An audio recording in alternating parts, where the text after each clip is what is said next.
मित्र हो, जय भीम. सध्या सोशल मीडियावर एक व्हिडिओ खूप फिरतोय. काही लोक आधी महापुरुषांबद्दल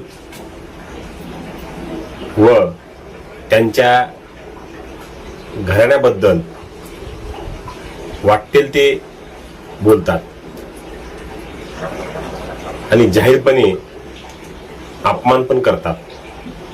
आणि नंतर जेव्हा लोक विरोध करतात, लगेच पलटी मारून कॅमेऱ्यासमोर हात जोडून माफी मागतात आणि बाबासाहेब आमचे दैवत आहे, त्यांचं कुटुंब पण आमचं दैवत आहे.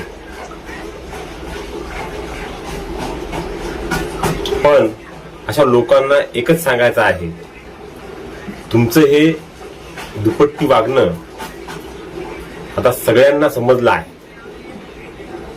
आधी आपल्या घाणेरड्या राजकारणासाठी काही बोलायचं आणि नंतर स्वतःला वाचवण्यासाठी महापुरुषांच्या नावाचा आसोडा घ्यायचा. हे ढोंग आता बंद करा. आम्ही बाबासाहेबांचे विचार मानणारे आहोत, संविधानाचा आदर करतो म्हणून शांत आहोत. पण याचा अर्थ असा नाही की तुम्ही काही उठून आमच्या अस्मितेवर बोलाल आणि आम्ही ते सहन करू. माफी मागून स्वतःचा बचाव करण्यापेक्षा आधी मनातली खोड सुधारा.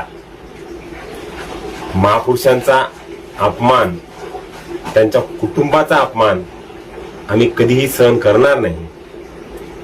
हे डोक्यात ठेवूनच इथून पुढे वागा. जय भीम, जय संविधान.